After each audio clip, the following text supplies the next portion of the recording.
Lovelies, welcome back to my channel. I'm Mina and today you are going to be getting ready with me. Today I'm mostly going to be sharing like some story times from when I was younger to set the Eid mood, and I'm also going to be creating an eye look that you can wear in the morning for the first day of Eid. So if you guys are interested in that, keep on watching.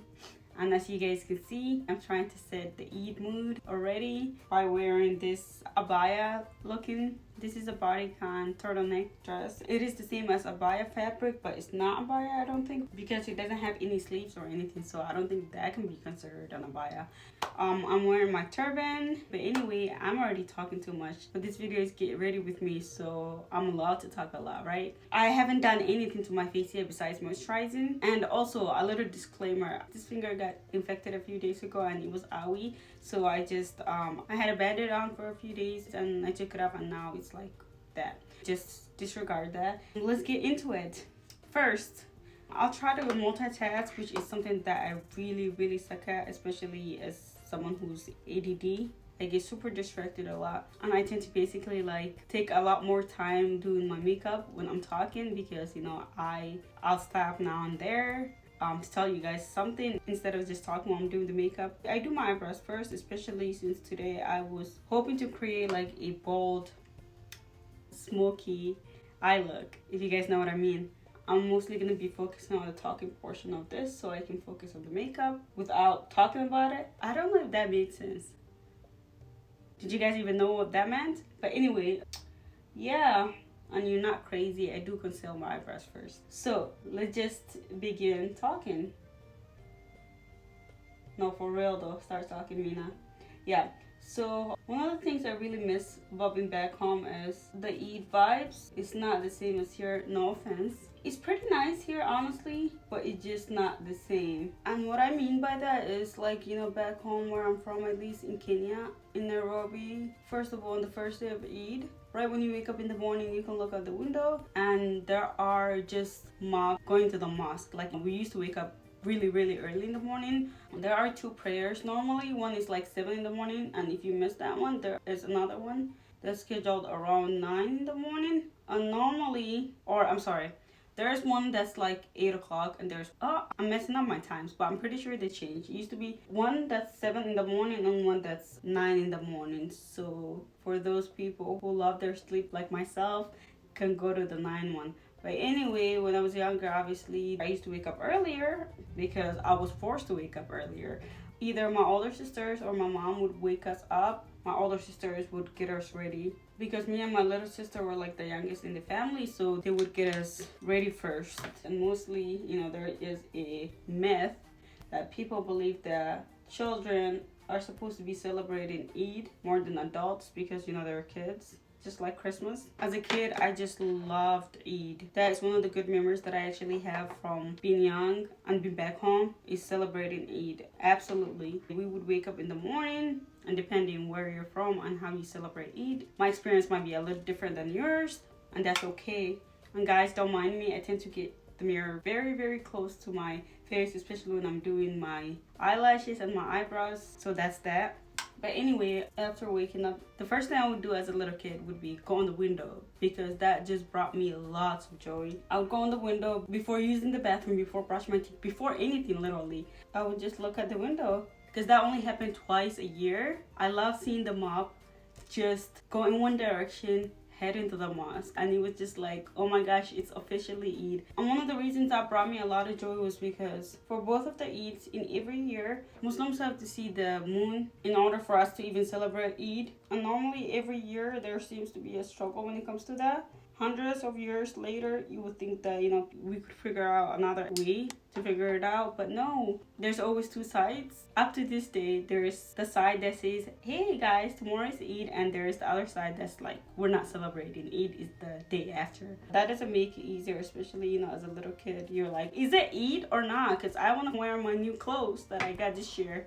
And I mentioned it in one of my other videos on this channel that kids get new clothes. And kids are so excited to wear those clothes, they're like, come on, just hurry up. So basically, going back to what I was saying earlier, before I got distracted explaining why I would be looking out the window, and that's one of the reasons. Me looking out the window and seeing the mob headed to the mosque would be an indication of, yes, it's Eid.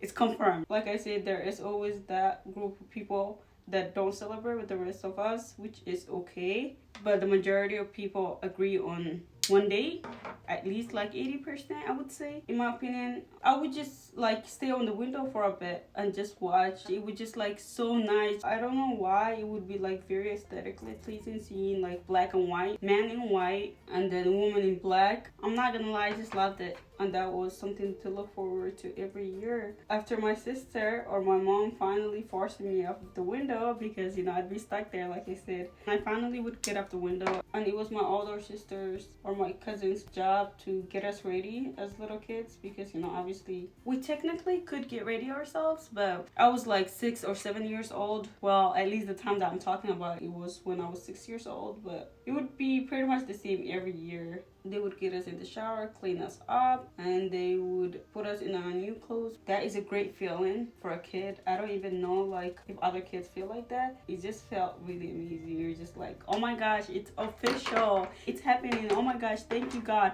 You only pray when it's convenient for you as a little kid. I just feel like, can you guys relate to that? And you're just like, thank you Allah for making this happen, because without you, this would not be possible. For real. So I just put my turban behind my ear because it would just scooting up and I kept dragging it down. I'll fix it when I'm done.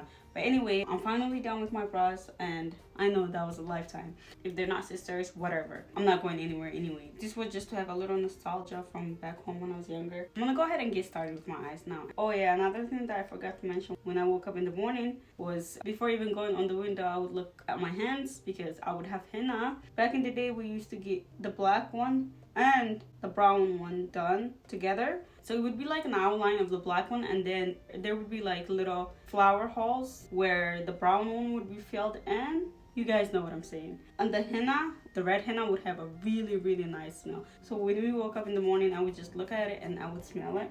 Because technically when you get it done the night before and it dries and then they take it off, it would be like very late at night. And you know, as a kid, you just want to go to sleep. You're like, I love Eid, but I also love sleep. So I just want to head to sleep. I wouldn't really like, you know, see the design and how cute it was until like the next morning. Also, even after it dries down all the way, it takes hours, probably like the next day, for the henna to have its pigment, like the pigment is supposed to have, like how red it's supposed to be. You're not supposed to touch any water or anything like that. You're supposed to rub Vaseline on it or any kind of oil to have the pigment come back, as they say. And then in the morning, on top of the nice henna smell, I would just see how pigmented it was. I'm just like, oh my gosh, this is some fresh henna. Another thing that I remember Eid by, every time I see henna, it's like, oh my gosh, it's Eid. I know a lot of kids that go to prayers, especially if moms don't have babysitters. Most moms would just take their kids to pray. I'm pretty sure Eid prayer is not mandatory. But anyway, most moms would take their kids with them,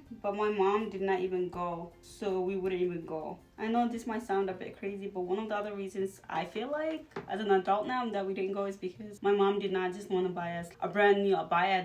Oh, this color is too orange, man. I was hoping it would be more brown. But anyway, that's just my theory though. Or it was just simply because, you know, we never would go to prayers, so she didn't have to buy that.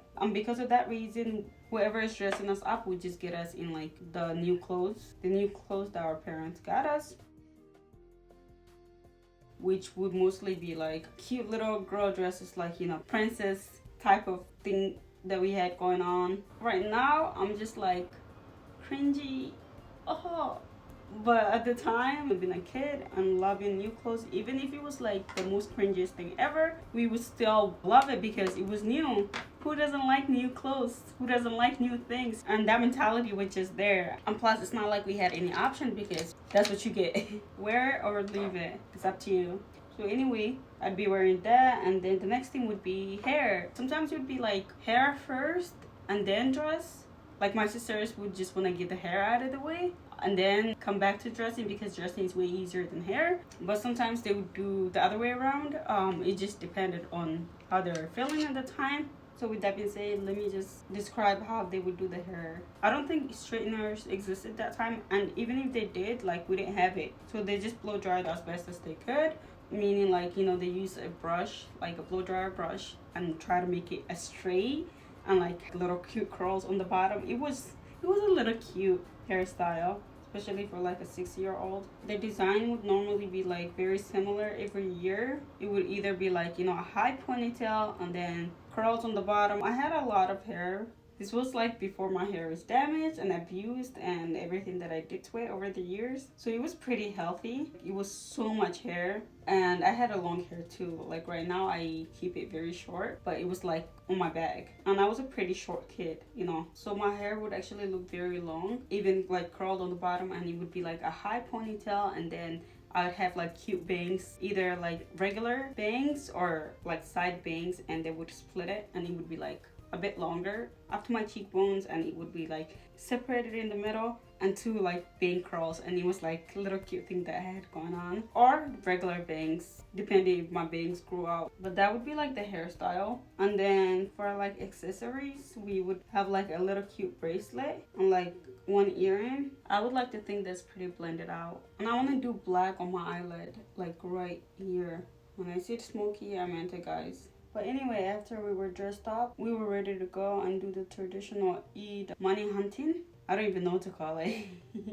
It's almost like Halloween, but instead of like doing it closer to night, it's like in the morning. And instead of candy, it's money. And instead of like knocking on random people's houses, you're going to relatives and other friends, like neighbors, like people that you know, not random people that you don't know, and you're just knocking on their door for candy. So that's what would happen. One of my older brothers would take us to like our aunties and uncles' houses so they can give us money.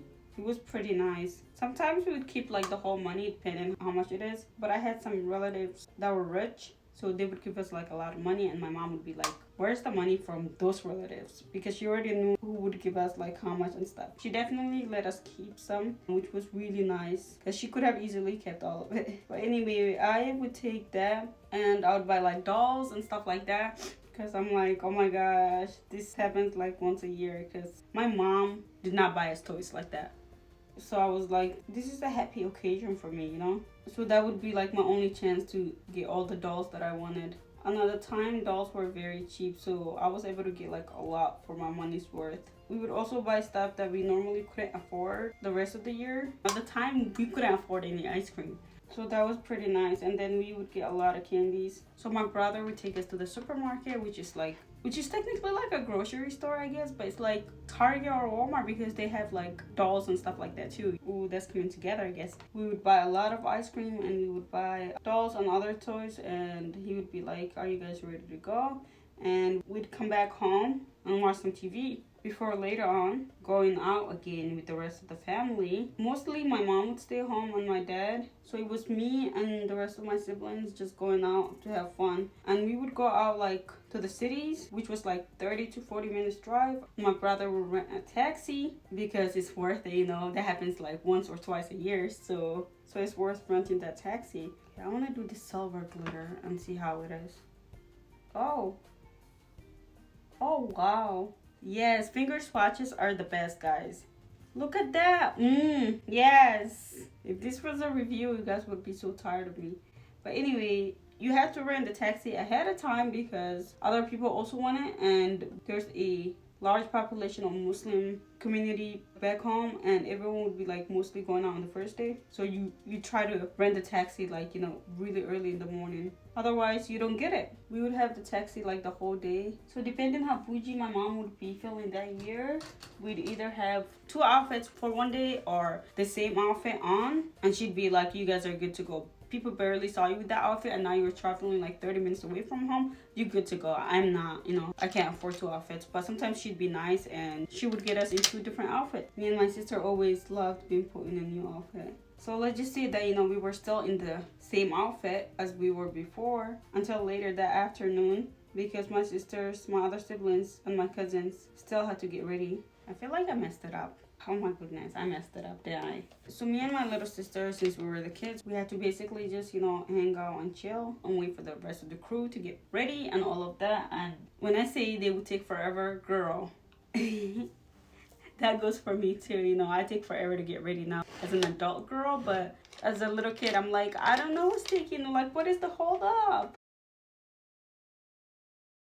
guys, let's go. Like, my hooded eyes are definitely inconvenient most of the time. But anyway, they finally would get ready like 5 freaking hours later. And even if they were to get ready earlier than 4 or 3, we couldn't even go out because that's the time. Because you kind of want to stay out late and you don't want to be out for like 10 hours, but you still like you want to be out for like at least 6-7 hours, especially since we never used to go out like that. So we start going out by like 4 p.m. and be back home by like 9 p.m. to 11:30. That would be like the latest time that my mom would be okay with us being out. Even though my brother was there, normally she'd be okay with us having a guy out with us. But even with that, she had boundaries, you know.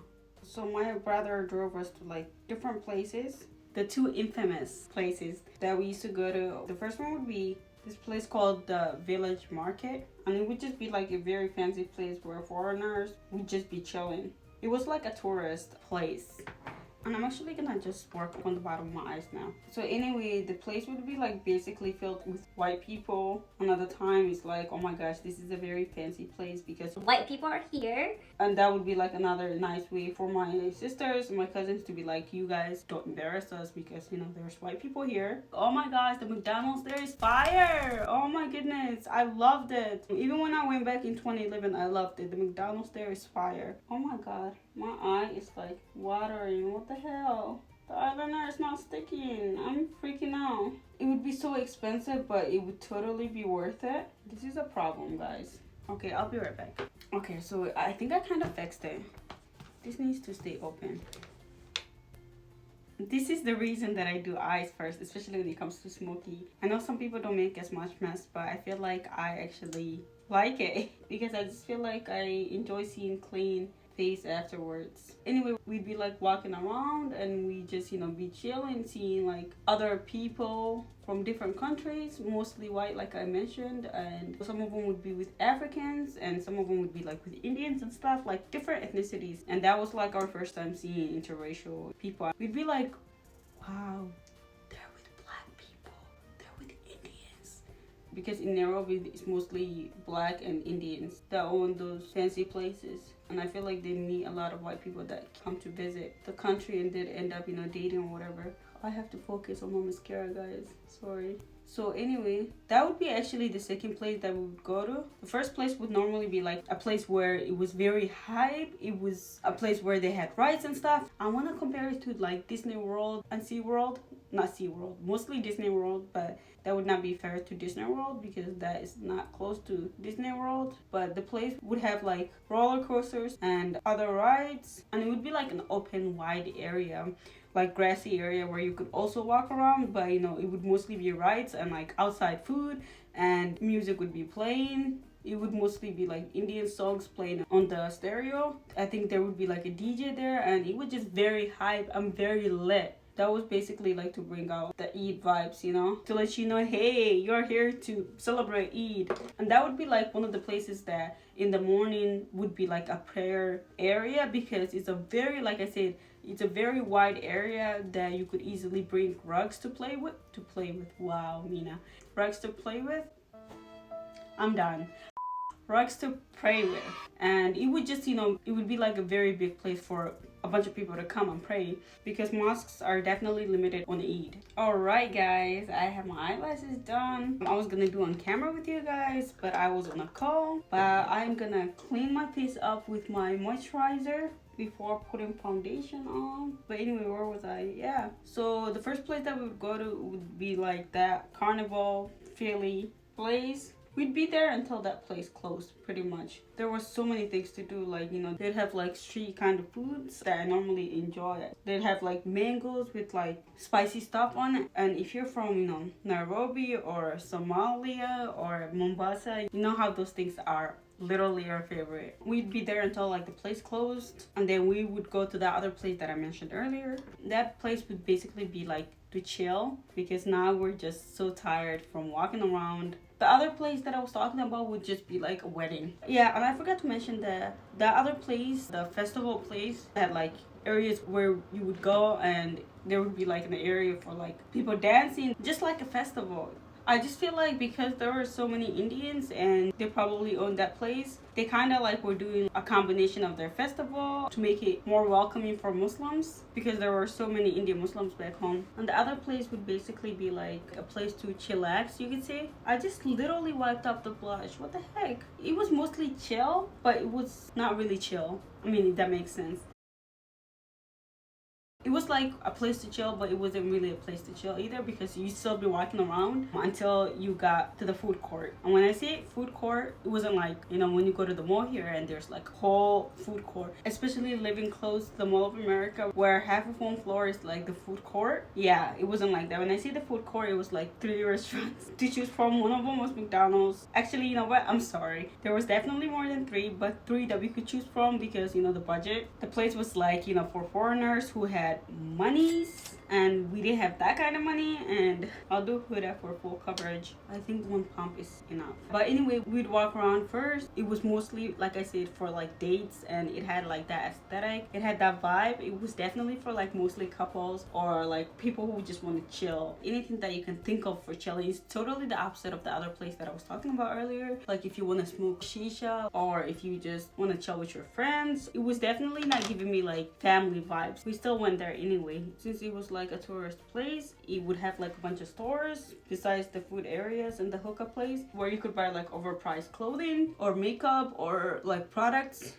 Hopefully I'm not getting my turtleneck makeup again like I did last time. Yeah, so we just walk around for a bit and we would finally get tired. We'd sit and we'd finally be ready to eat, and we'd order food and we'd get the food. And like I mentioned earlier, we'd either get like McDonald's or some of the other foods, or we would go to another restaurant which was not in that same building but very near. Like if we didn't want to eat that, we'd grab pizza. And that's pretty much how our Eid would go as little kids back home. So now that I'm finally done with that story and I'm still working on my face, I have to come up with another one for you guys, huh? But don't get me wrong, there's definitely a lot more things to do here in the United States when it comes to Eid. Like, you know, you can go to the mall, and I used to live in California, so it was easier to go to the beach. There was plenty of beaches and it's not as overcrowded. But like I said, one of the things I really like about Eid is just how lit it is. And I feel like, you know, when the area is bigger, like here in the United States, and there isn't as many Muslim people.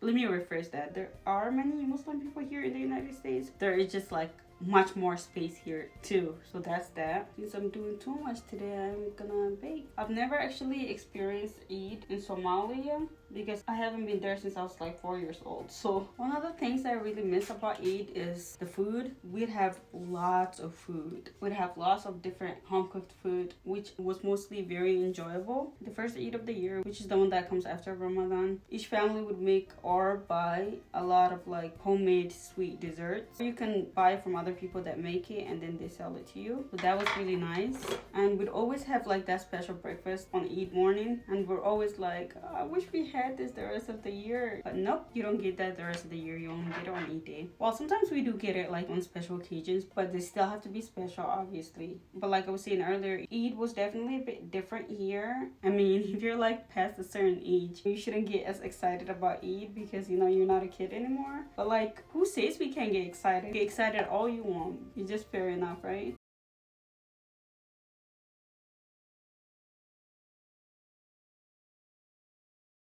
But yeah, I keep getting distracted. Like I was saying, Eid is definitely different here in the US. Let me just talk about how it was when I was living in California. And some of the Eids, we'd go to the beach. Go to the beach, eat. We basically had a picnic at the beach and we would go swimming and stuff, even though I can't swim for but that's okay. But the money part was kind of the same. We would go to our rich relatives, but this time they lived very close to us, so it was convenient. It was like across the street, and 2 of my brothers were here in the US for a very long time now. And when we came to the US, they would also like give us money and stuff.